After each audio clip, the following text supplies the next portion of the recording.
consolera. Il prendra soin de vous. Il vous annoncera toutes choses. Il vous rappellera toutes choses. Et il vous conduira dans toute la vérité. C'est le Saint-Esprit qui, par sa présence dans l'Église, constitue une nouvelle famille en Christ, qui est la famille de Dieu. Alléluia. Celui qui a rencontré la parole a rencontré un trésor. Amen. Celui qui a accepté Jésus-Christ fait partie d'une famille grande, heureuse, puissante. Alléluia. Amen. Une famille telle que la terre n'a jamais vue. Une famille qui ne manque strictement de rien. Une famille où tous les trésors sont rendus disponibles. Alléluia. Si tu es membre de cette famille de Dieu, acclame très fort le Seigneur des Seigneurs, le notre Seigneur. C'est lui qui a donné sa vie pour toi, pour moi. C'est lui que nous célébrons aujourd'hui. Alléluia. Seigneur, ta parole est la vérité. Oui, Seigneur, nous demeurons dans la vérité. Amen. Cette vérité, tu nous l'as révélée par le Saint-Esprit. Amen. Que ton nom soit glorifié. Amen. Merci parce que tu nous montres réellement qui nous sommes. Constitués dans cette maison de prière. Que l'honneur et la gloire te reviennent, mon Dieu. Au nom précieux du Seigneur Jésus que nous avons prié. Amen. La famille spirituelle est supérieure à la famille charnelle. Voilà le thème de la prédication. Alléluia. Dieu est amour. Et l'amour de Dieu s'est manifesté pour tous les hommes, sans exception. Je dis bien, tous les hommes sans exception. Donc si Dieu est amour, et que son amour s'est manifesté pour tous les hommes, ça veut dire que, qu'importe où la personne se trouve, ça ne modifie en rien l'amour de Dieu pour cette personne. Alléluia. Béni soit le Seigneur. Amen. Mais Dieu s'est constitué une race, un peuple. Alléluia. Amen. Alléluia. Amen. Une race, un peuple, une race élue, un peuple acquis. Ce peuple, c'est le peuple de Dieu. Ce sont ceux qui ont rencontré Jésus comme Seigneur et Sauveur. Ils forment une nouvelle race. C'est la race des élus. C'est la race spirituelle. Cette race, c'est une famille. Cette famille, elle est grande, elle est belle et elle est puissante. Alléluia. Amen. C'est de cette famille que nous avons à parler aujourd'hui. Béni soit le Seigneur. Amen. Amen. Agir. Chapitre 2, le verset 9. La gloire de cette dernière maison sera plus grande que celle de la première. Amen. Dit l'Éternel des armées, et c'est dans ce lieu que je donnerai la paix, dit l'Éternel des armées. Alléluia. Amen. Il y a deux maisons, il y a une première maison. C'est la maison selon la chair. C'est la maison qui est construite par les descendants du premier Adam. C'est-à-dire le premier homme qui avait été créé au départ à l'image de Dieu et qui avait désobéi. Malgré sa désobéissance, la parole de Dieu s'est accomplie parce qu'il a engendré une génération de personnes et tous les êtres humains qui naissent, selon la chair, sont descendants de Adam. Ils forment une maison charnelle. Cette maison-là, c'est la première maison. Comme cette maison-là ne pouvait pas amener à la vie, Dieu a fait grâce à l'humanité en envoyant un deuxième Adam. Ce deuxième Adam, c'est Jésus-Christ.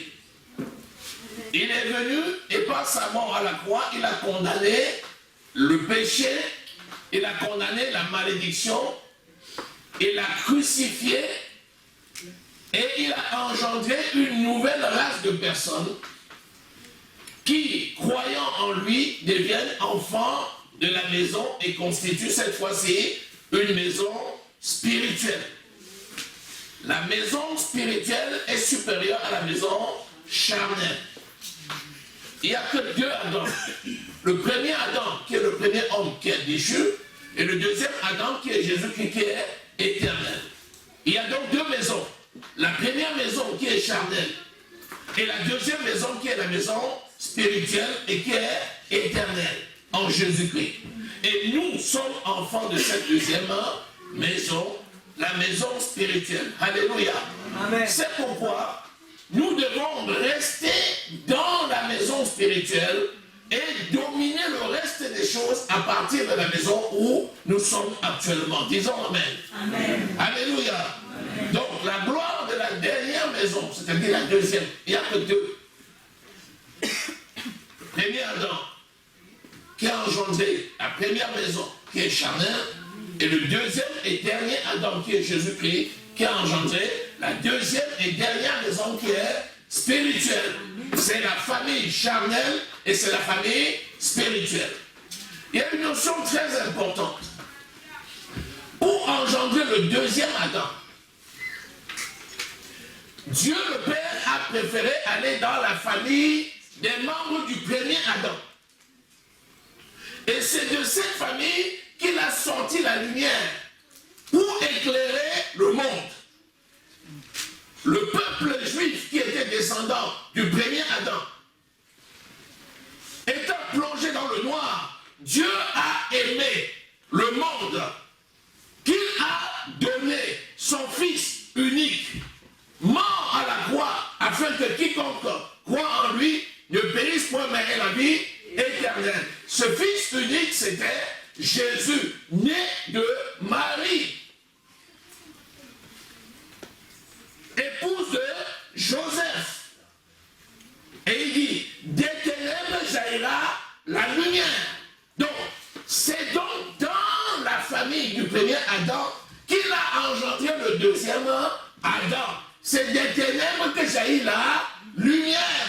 C'est pourquoi le Seigneur allait dans ta famille qui était païenne.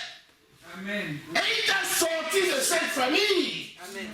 Pour t'amener à la lumière, afin que par ta lumière, le reste de la maison soit éclairé.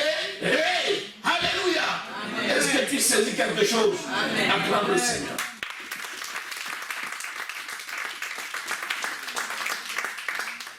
Parce que les gens pensent que c'est la création de l'un, c'est en vue de sauver l'autre. Jésus est venu justement pour sauver tous ceux qui sont issus de la première maison, afin qu'ils sortent de la première maison pour entrer dans la deuxième maison. Jésus est venu afin que le peuple juif soit sauvé, mais pas seulement le peuple juif, afin que tous ceux qui croiraient en lui soient sauvés. Donc lorsque tu es issu du monde, c'est afin que tu donnes la vie au monde.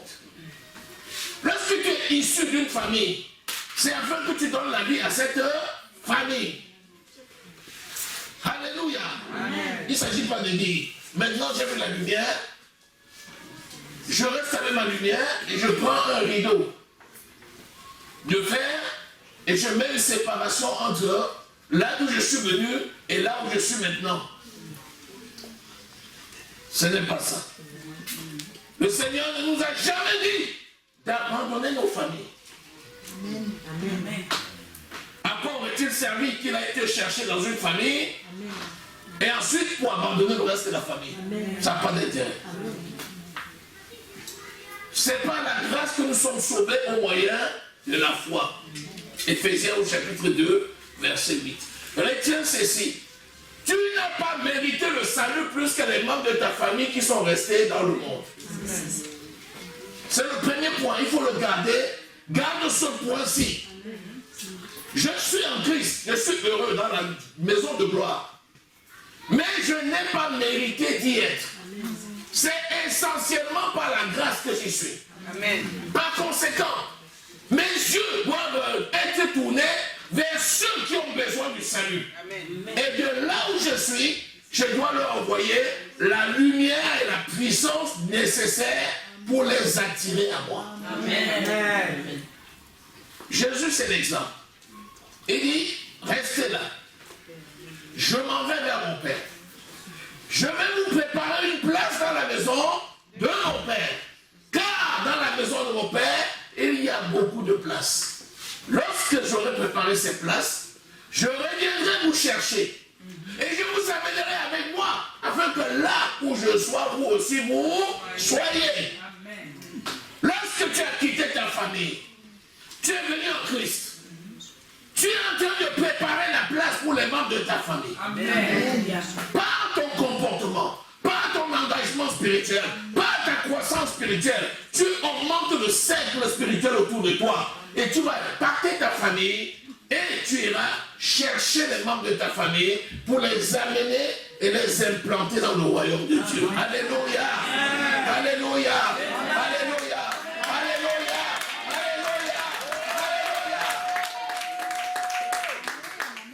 Le Seigneur dit à Jérémie, moi j'étais appelé. Alors que tu étais encore dans le ventre de ta mère, je te connaissais. Et je t'avais établi prophète de la nation. Pourquoi? Afin que tu ruines, que tu détruises, que tu abattes le camp du diable, que tu plantes et que tu construises dans mon royaume. Amen. Par ta présence, par ton engagement spirituel, par l'onction de Dieu qui est sur toi, tu vas ruiner le camp du monde qui est dans ta famille. Et un à un, tu vas commencer à les ramener. Comme le pêcheur lançait son filet et son poisson. Un deuxième, puis un troisième, puis un quatrième. Et lorsque le Seigneur Jésus te dira, prends le filet, tu prendras le filet. Il te dira, lance du côté droit, tu lanceras. Quand tu sortiras le filet, il sera plein de manière à ce que tu auras besoin d'être. Tu seras étonné, c'est la pêche miraculeuse. Amen. Ne dis pas, depuis que je suis en Christ, les membres de ma famille ne veulent plus me voir. Quand je parle, ils se moquent de moi. Quand je parle, ils ne veulent pas m'écouter. Continue seulement ton œuvre. Continue à lancer ton filet. Il viendra un moment où le filet ne suffira plus. Il te dira, lance le filet. Tu lanceras. Il te dira, ta famille est grande. Il te faut un chalutier. Tu iras chercher un chalutier. Tu vas puiser en masse les membres de ta famille pour les sortir du monde et les amener dans le royaume du Fils de Dieu. Alléluia. Alléluia. Est-ce que tu crois ça? Est-ce que tu crois ça? Est-ce que tu crois ça? Acclame le Seigneur. Alléluia. Crois et tu seras sauvé, toi et ta famille. Amen. Cette parole est la vérité. Amen. Ce n'est pas par la force, ni par la puissance, mais c'est par mon esprit qui est le Seigneur. Zacharie 4, verset 6. Amen. Et vous verrez tous vos ennemis sous vos pieds. Amen. Gloire à Dieu. Amen. Amen. C'est pas parce que tu es très bon que quand tu parles à un membre de ta famille, t'écoute. C'est parce que l'onction de Dieu est sur toi. C'est parce que la grâce de Dieu est sur toi. C'est parce que le Seigneur fait au milieu de la famille des choses extraordinaires par tes mains. Et en ce temps-là, les membres de la famille vont dire, nous avons un problème, au milieu de nous, il y a une solution. Un premier, puis un deuxième, puis un troisième. Tous iront à la clarté de terre. Alléluia. Parce que tu es la lumière qui brille. Alléluia. Et qui brûle. Alléluia. Tu brûles ce qui est mauvais. Et tu brilles dans les ténèbres pour montrer le chemin, pour montrer la vie et donner la vie à ceux qui n'ont pas dit Amen. Amen. Luc au chapitre 8. Oh, Shiramandariba. Seigneur mon Dieu. Verset 19 à 21. La mère et les frères de Jésus vinrent le trouver. Mais ils ne purent l'aborder à cause de la foule. On lui dit, ta mère et tes frères sont dehors, et ils désirent te voir. Mais il répondit, ma mère et mes frères, qui sont-ils? Ce sont ceux qui écoutent la parole de Dieu et qui la mettent en pratique. Jésus a-t-il donc ignoré sa mère Marie? Loin de là. Jésus a-t-il ignoré ses frères? Non. Simon, Jude et consorts? Non. Mais Jésus donne une nouvelle définition du frère, de la sœur et de la mère, qui est supérieure à la première. Alléluia. Il dit, celui qui est mon père, ma mère, mon frère, ma sœur, ce sont tous ceux qui écoutent la parole de Dieu et qui la mettent en pratique. Deux choses. Écouter la parole de Dieu pour la recevoir, ensuite mettre en pratique. Est-ce que quelqu'un aimait sa mère plus que Jésus? Non. Est-ce que tu n'aimes pas ta mère? Qui n'aime pas sa mère ici? Personne. Lève ta main. Je veux prier pour toi. Alléluia. Tout le monde aime la maman. Nous aimons tous notre maman. Si vous avez remarqué, je n'ai pas dit qui n'a pas de problème avec sa mère. C'est pas ce que j'ai posé comme question. Avoir un problème avec quelqu'un, c'est une chose. Le problème va être résolu. Mais j'ai parlé d'aimer. En d'autres termes, qui déteste sa mère ici? Quand il dit déteste, c'est encore plus fort. S'il dit qui n'aime pas sa mère, les gens se posent la question et disent, mais comme j'ai un problème avec elle, c'est pas ce que j'ai dit. Maintenant, j'ai dit qui déteste sa mère? Ah non, pas moi. Moi, surtout pas moi. Je déteste mon mère. Je l'aime. Amen. Amen. Jésus aime ses parents. Jésus aimait Marie, sa mère. Jésus aimait ses frères. Jésus aimait ses sœurs. Mais ça n'a pas empêché à Jésus de faire la mission pour laquelle il a été appelé. Jésus est envoyé comme un don de Dieu le Père pour le salut de tous. Est-ce qu'il allait aller comme il aime sa maman? Il s'en va rester à la maison avec sa maman. Il dit, ah, maman, je t'aime trop. Je prends un tabouret, je m'assois là. Tu me racontes ma petite histoire d'enfance. Non, il est sorti pour travailler. Nous montrant ainsi que nous devons travailler pour le Seigneur. Nous ne devons pas trouver des excuses en disant « Je suis trop occupé à la maison. J'ai trop à faire à la maison. Il faut que je m'occupe d'abord de ma maman, puis de mon père, puis de mes frères. J'ai trop à faire. Je ne peux vraiment pas avoir le temps d'aller prêcher l'évangile. » Non. C'est pas malade. Jésus est parti faire le travail. Alléluia. Amen. Et comme Jésus était important et qu'eux aussi l'aimaient, n'oublions pas que Marie aimait son fils. N'oublions pas que les frères aussi aimaient leur frère. Au départ, ils se moquaient de lui. Quand Jésus disait, je suis le fils de Dieu, c'est fils de Dieu. Fils de Dieu. Si tu es réellement le fils de Dieu, va à Jérusalem, on va voir. On t'attend là-bas. Les gens t'attendent à Jérusalem. Il y a la fête à Jérusalem. Les gens, on a entendu. Les gens disaient que si tu mets le pied là-bas, ils vont t'attraper.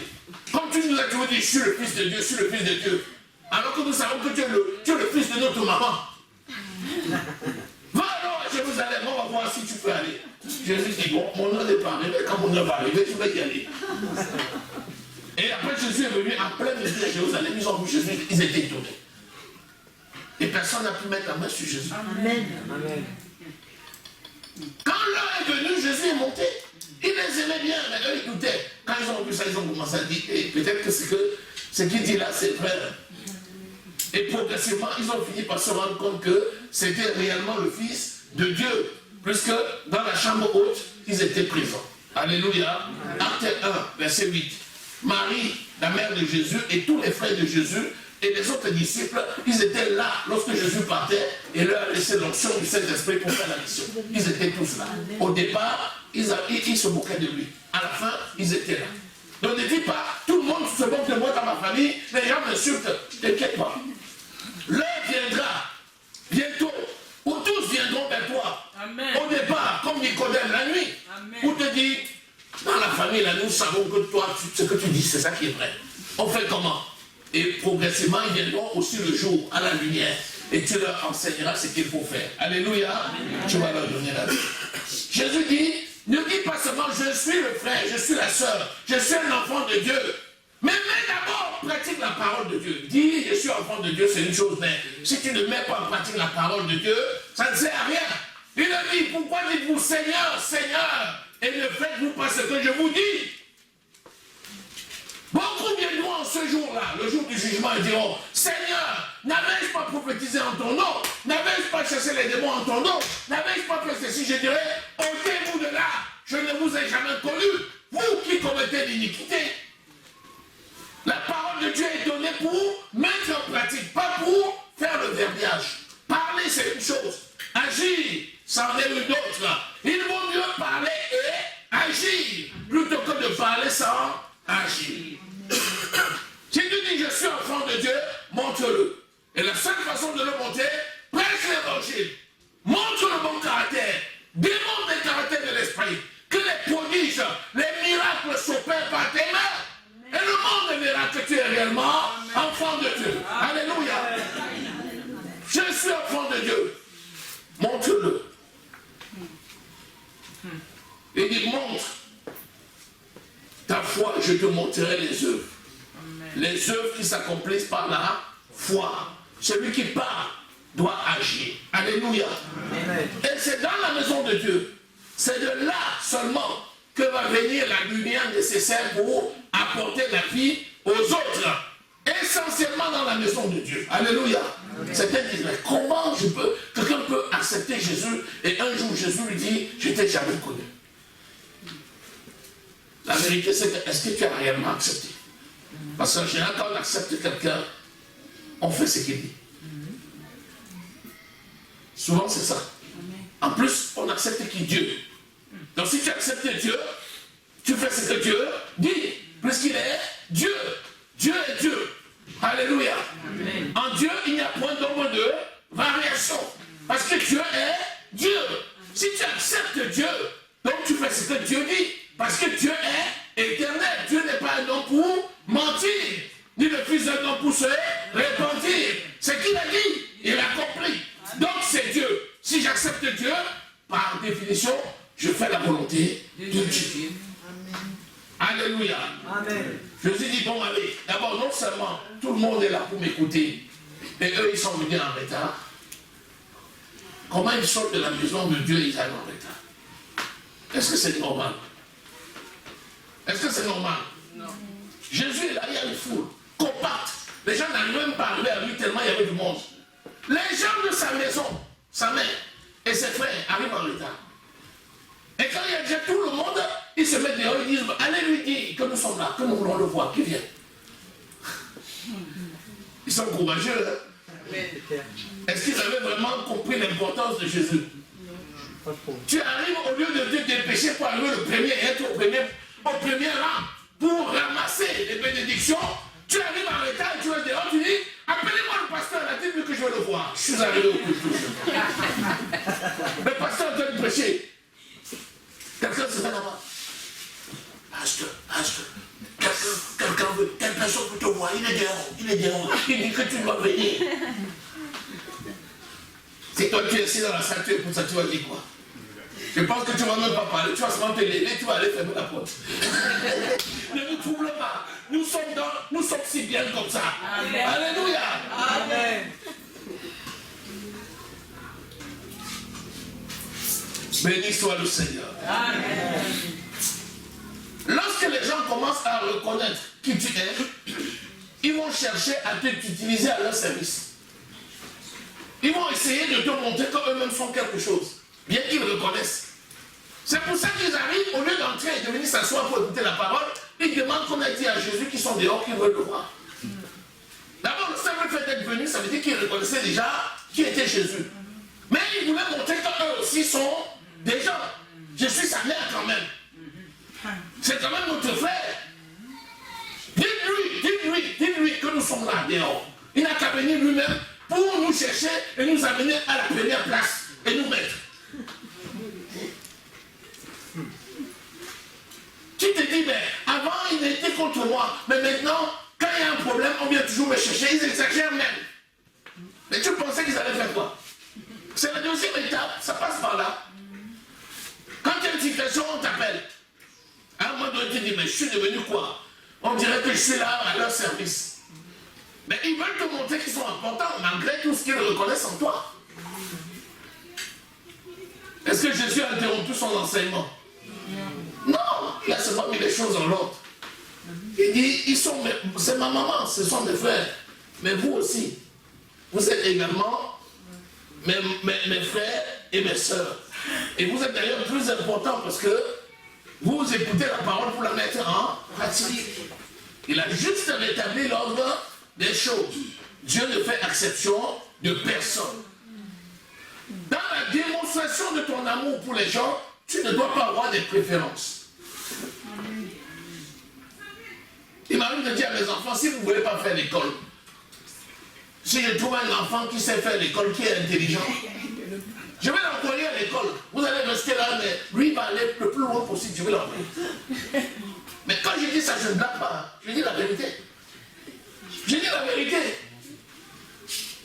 Plus qu'un père, ce n'est pas seulement le père biologique. Le père, c'est celui qui prend soin de l'autre, qui élève. C'est ça la définition d'un père, selon la parole de Dieu. La Bible dit que si tu ne démontres pas à l'intérieur, comment peux-tu démontrer à l'extérieur? Tu vas commencer par prendre soin de ta maison. Ensuite, tu pourras prendre soin des autres. Mais si dans ta maison, tu as tout mis là, les gens piétinent, tu fais comment? Jésus avait envoyé, il a organisé un festin, il a envoyé aller chercher les invités. Chacun a dit, je viens de me marier, il faut que je m'occupe de ma femme. Un autre dit, je viens d'acheter un champ, il faut que j'aille le voir. Un autre dit, j'ai acheté 2 paires de bœufs, je peux aller l'essayer. Jésus a dit au chef de noces, va au carrefour. Tout ce que tu vois là-bas, demande à Dieu. Il est parti au carrefour, quand il voit quelqu'un, il dit, viens. Les gens arrivent comme ça, il fait comment? Moi, on dit, oui, toi aussi, viens. Même les gens qui ne s'imaginaient pas qu'ils pouvaient participer à un tel banquet ont participé. Amen. Mais ça n'a pas empêché Jésus d'entrer. Il dit quand même. Dieu dit, mais le banquet est tellement bon que quand tu vois un banquet si bon, tu devais quand même te dépêcher d'aller changer quand même ton habit. Tu ne peux pas venir à un tel banquet avec plein de poussière sur toi. Après, il est entré comme ça, il voit le banquet, il voit les convives. Et il dit, mais celui-là, il n'a pas l'habit de noces. Il dit au chef, retirez-le, mettez-le dehors. Alors qu'au départ, il a envoyé d'aller chercher tout le monde. La sagesse voulait quoi? Quand tu dis, le chef t'invite, le roi t'invite à son banquet, quelqu'un qui est intelligent va se dire, si le roi m'invite, même si au départ je n'étais pas invité, je vais me mettre dans une tenue qui va honorer mon roi. Amen. Et on n'a pas besoin de te dire. Tu vois seulement la qualité de la table, tu vas te dépêcher d'aller te changer. C'est exactement comme ça l'œuvre de Dieu. Quand on t'invite et tu vois la gloire de Dieu, la bonté de l'Éternel, on n'a même pas besoin de te dire que tu dois changer tes habits, que tu dois changer ton aspect, que tu dois changer ton cœur. On n'a pas besoin de te dire. Tu écoutes parce que l'onction du Saint-Esprit agit en toi. Alléluia. C'est pourquoi tu dois te conformer à la parole de Dieu. Dieu est bon, d'accord. Mais il faut que ceux qui sont dans sa présence soient saints. Amen. Amen. Amen. Amen. Amen. Galates au chapitre 6. Béni soit le Seigneur. Ah, la famille. La famille, c'est une bonne chose. Hein. Béni soit le Seigneur. Versets 9 et 10. Ne nous lassons pas de faire du bien, car nous moissonnerons en temps convenable si nous ne nous relâchons pas. Ainsi donc, pendant que nous en avons l'occasion, pratiquons le bien envers tous, mais surtout envers les frères en la foi. Tu vas dire, mais c'est la discrimination.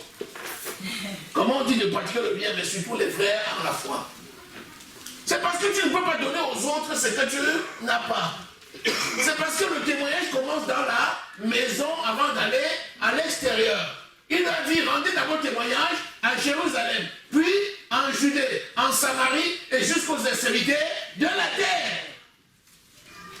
C'est pourquoi il nous dit ici, la famille spirituelle est supérieure à la famille charnelle. Parce que sans la famille spirituelle, la famille charnelle ne sera jamais sauvée. Amen.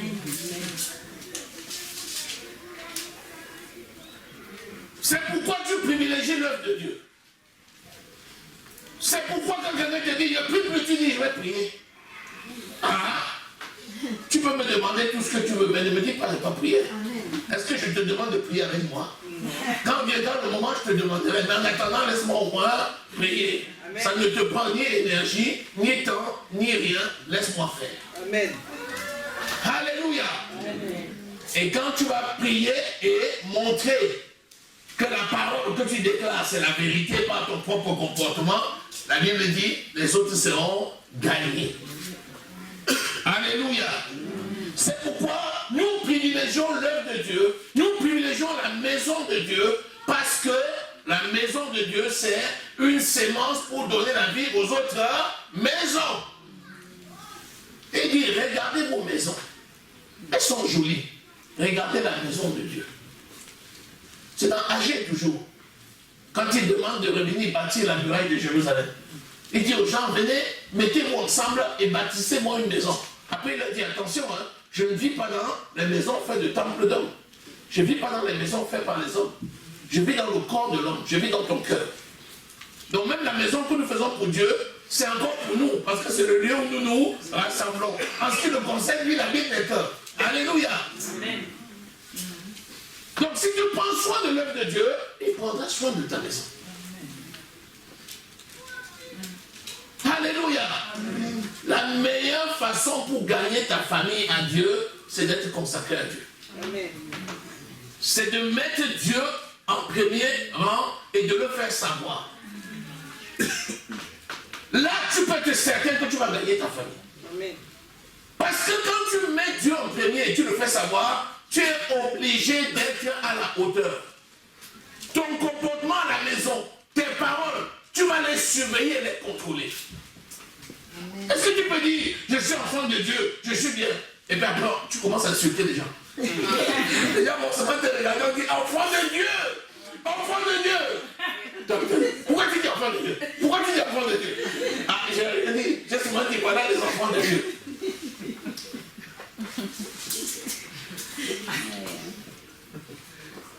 Tu sais, nous qui proclamons Jésus, nous sommes doublement surveillés. Quelqu'un peut venir, il jette, il peut manger une banane et jeter l'ordure sur la table. Mais si c'est toi, on va parler 4 fois. Ah, c'est ce qu'on t'apprend à l'église. Tu as laissé la peau de banane sur la table. Tu as laissé, tu dis non, je voulais juste ranger un truc. On dit non, on s'en fout de ce que tu voulais faire. On a vu, tu as laissé sur la table. Donc, comme tu as annoncé qui tu es en Christ, tu vas te conformer à la parole que tu as annoncée. Et c'est ça qui va t'élever dans la maison. Et c'est cette élévation spirituelle qui va attirer les autres. Et ainsi, plus tu seras élevé, plus ils viendront à la clarté de tes rayons. Amen. Et c'est comme ça que tu élèves toute ta maison. Dis Amen. Amen. Alléluia. Amen. Alléluia. Amen. Alléluia. Amen. Tu sais, quand tu supplies les gens, ils te négligent. Ils disent, oh, si on ne fait pas ça pour lui, il n'est rien. Après, ils se rendent compte dans la maison que tout ce qui est bon, tu fais. Mais tu ne coupes pas après les gens. Amen. Tu es concentré, tu médites la parole, tu la mets en pratique. Et même on me dit, tu dis quoi là? Tu dis, j'ai dit la parole de vérité. Ils vont dire, mais est-ce que je peux lire avec toi? Vous vous rappelez Philippe, l'Éthiopien, sur la route de Damas, lorsque l'eunuque éthiopien rentrait et que l'évangéliste Philippe est allé vers lui. Il dit, qu'est-ce que tu lis là? Il dit, oh, est-ce que je comprends? Est-ce que tu veux m'expliquer? Il dit, oui, bien sûr, monte sur le char. Et Philippe est monté et lui a annoncé l'évangile jusqu'à l'amener à Christ et le baptiser. Toi aussi, c'est pareil. Les gens vont voir ton comportement, ils vont voir que tu es le reflet de la personne de Dieu, ils vont venir à toi. Et ils vont commencer à te poser les problèmes en disant, j'ai telle situation, qu'est-ce que tu me conseilles? Et quand tu vas donner un conseil, ils vont faire. Pourquoi? Parce qu'ils voient que ça marche sur toi. Alléluia. Amen. Béni soit le Seigneur. Amen. Amen. Amen. Il ne faut pas négliger l'œuvre de Dieu pour ta maison. Tu dis, oh, je n'ai pas d'argent pour participer pour la location de la salle. Hein. Je parle parce que mon propre loyer n'est pas encore payé. Tu écoutes? Si tu prends Si quelqu'un passe à côté, ton raisonnement est tellement logique, n'est-ce pas? C'est logique. Tu dis, oh, je n'ai pas le moyen de faire telle chose parce que même mon propre loyer n'est pas encore payé. Quelqu'un qui passe à côté va dire, mais tu as parfaitement raison. Aux yeux du monde, c'est cohérent. C'est cohérent aux yeux du monde. Mais aux yeux de Dieu, ce n'est pas cohérent. Parce que Dieu, c'est le Dieu de la multiplication. Amen. Ce que Dieu attend de toi, c'est que tu mettes la sémence. La sémence pour ta propre vie. Parce que la nature de notre Dieu, c'est la multiplication. Celui qui est spirituel va réfléchir en disant, si je continue à bâtir l'œuvre de Dieu, ma sémence sera multipliée et je ne manquerai plus jamais pour mon loyer. Amen. Voilà un raisonnement d'ordre spirituel. Amen. Alléluia. Amen. C'est tellement insidieux. Hein? Souvent, si tu n'es pas spirituel, tu ne vois pas la différence. Si tu n'es pas spirituel, quand on dit pasteur, écoute, pasteur, comment je peux faire? Voilà mon relevé de l'eau. Voilà ma feuille de paie. Voilà ce que je paye. On me prélève ceci pour l'électricité, ça pour l'eau, ça pour ceci. Tu vois, il ne me reste rien. Ah oui, au contraire, je reçois une aide du conseil général des assistants sociaux pour m'aider à faire ceci. Donc je suis en négatif. Si tu vois quelqu'un te fait cette démonstration, les gens vont dire, mais attendez, dépêchez-vous de l'aider. C'est cohérent. Mais un enfant de Dieu ne va pas réfléchir comme ça.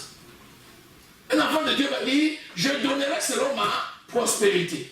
Qu'est-ce que je peux faire pour que l'œuvre de Dieu se fasse avec moi?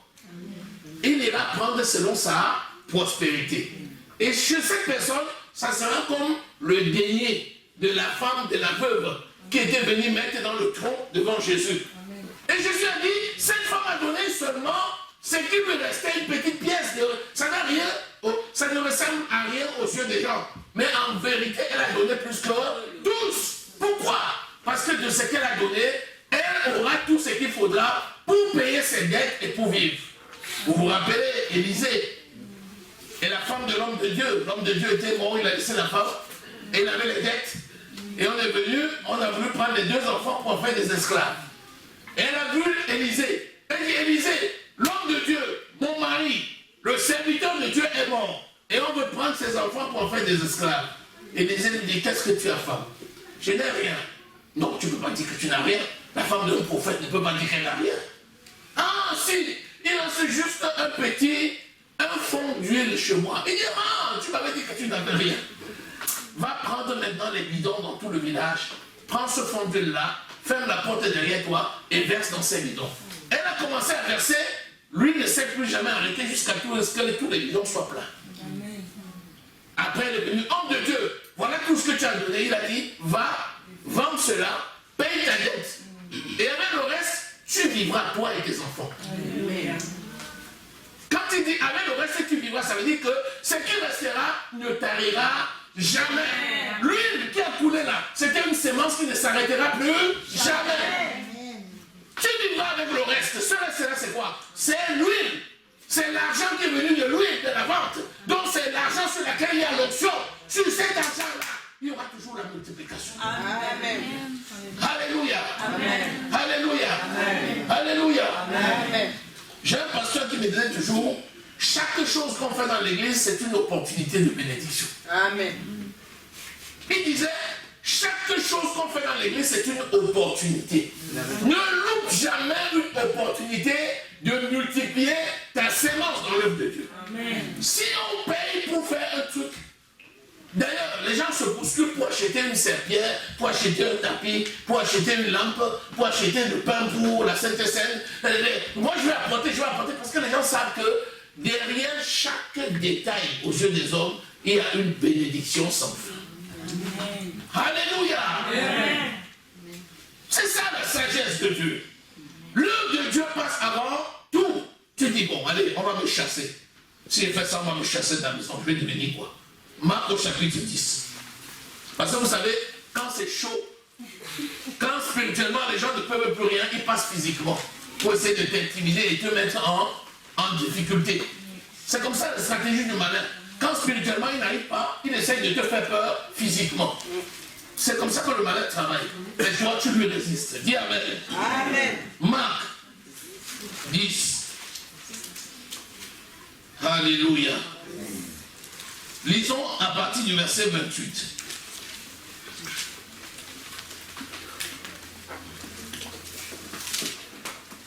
Alléluia. Marc 10, verset 28. Pierre dit à Jésus, nous avons tout quitté et nous t'avons suivi. Voilà, les gens, certains étaient pêcheurs, ils avaient des activités. Matthieu, lui, était collecteur d'impôts. C'était des gens qui avaient des activités. Et ils ont tout abandonné pour le suivre. Et Pierre dit, Seigneur, nous avons tout abandonné pour te suivre. Jésus répondit, je vous le dis en vérité, il n'y a personne qui, ayant quitté à cause de moi, la bonne nouvelle, à cause de moi et la bonne nouvelle, sa maison, ou ses frères, ou ses soeurs, ou sa mère, ou son père, ou ses enfants, ou ses terres, ne reçoivent présentement dans ce siècle-ci des maisons, des frères, des soeurs, des mères, des enfants, des terres, avec des persécutions et dans le siècle à venir, la vie éternelle. Alléluia. Parce que quand le diable passe à l'évité supérieure, pour commencer l'agression physique, c'est la peur de qu'est-ce que je vais devenir. Le Seigneur te dit qu'il va multiplier au-delà de 100 chaque chose qui semblera être perdue dans ce monde. Si tu avais une maison, tu en auras 100. 100 tubes. C'est multiplié par 100. Alléluia. Amen.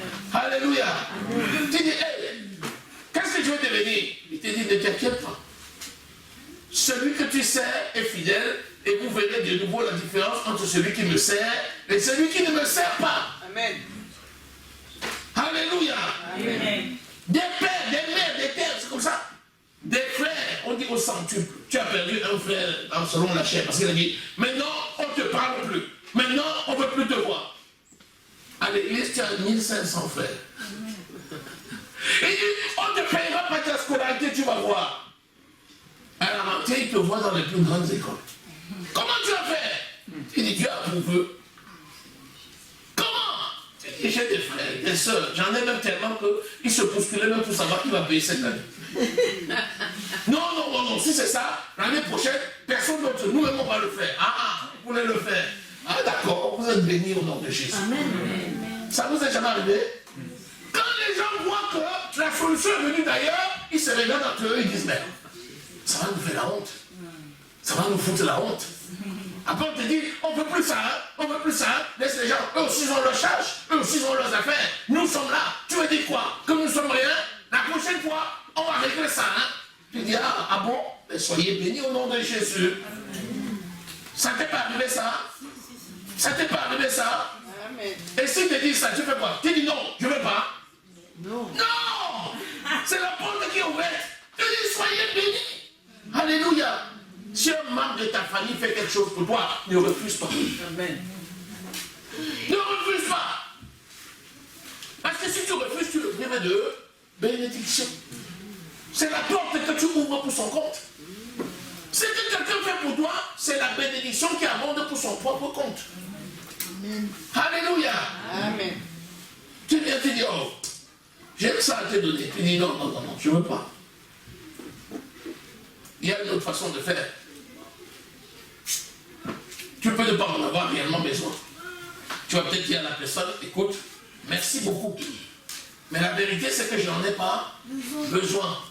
Voici, avec ça, tu pourrais faire ça. À la limite, je veux même t'aider. Là, c'est recevable. Alléluia. Béni soit le Seigneur. Amen. Amen. Crois et tu seras sauvé, toi et ta famille. Toi et ta famille. Toi et ta famille. La famille spirituelle est supérieure à la famille charnelle. Alléluia. Amen. Amen. Alléluia. Amen. L'apôtre Paul disait à quelqu'un, j'ai tout fait pour vous.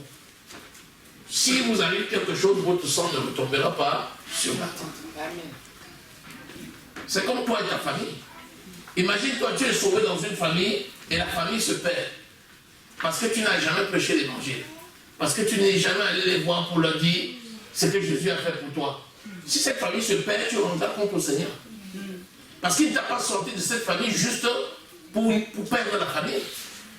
Il a sorti de la famille pour donner la vie à la famille. Et celui qui a la responsabilité, c'est toi. C'est pourquoi n'aie pas honte de rendre le témoignage de Jésus-Christ. Voilà une autre fois, la honte. Est-ce qu'il y a quelqu'un ici qui a honte de dire qu'il est enfant de Dieu? Ça peut arriver. On dit, ah, si on sait ça, on va me chasser du boulot. Ah, si on sait ça, on va me chasser de la famille. Ah, si on sait ça, on va se moquer de moi. Je ne dis pas. Est-ce qu'il y a encore quelqu'un ici qui a honte de rendre le témoignage de Christ dans sa vie? Si tu as honte, tu dis, je vais prier pour toi. Tu seras rempli de courage. Alléluia. N'aie pas honte de rendre le témoignage. Parce que c'est ton témoignage qui va sauver les gens. Les gens ne peuvent pas être sauvés si tu ne rends pas ton témoignage. Alléluia. Alléluia. Alléluia. Les gens me disent souvent, on ne savait pas que, ah, docteur, tu crois en Dieu? Il dit, je ne crois pas seulement, je le sais. Hey, comment? Docteur! Il dit, docteur, c'est quoi? C'est le Dieu qui m'a donné ça. C'est pour le servir. C'est pour le servir. N'aie pas honte de rendre le témoignage de ton Dieu.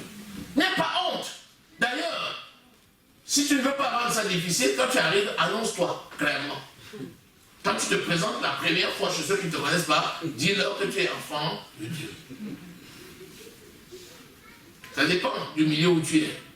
Si tu es dans un milieu professionnel, ce qu'on attend de toi, c'est que tu déclines ton identité professionnelle.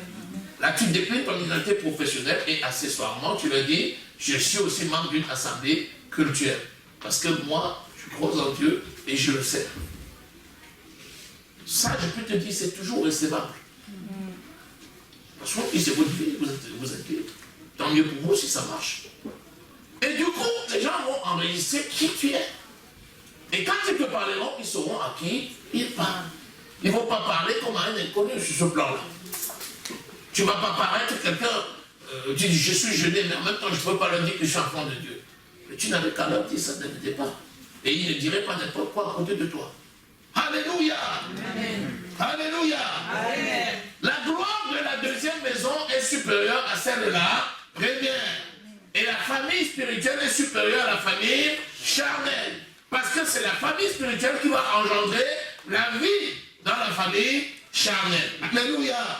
Est-ce que tu as reçu quelque chose? Amen. Est-ce que tu as reçu quelque chose? Amen. Est-ce que ton rapport avec l'homme de Dieu et avec ta famille va être amélioré? Amen. Béni soit le Seigneur. Amen. Acclamons le Seigneur.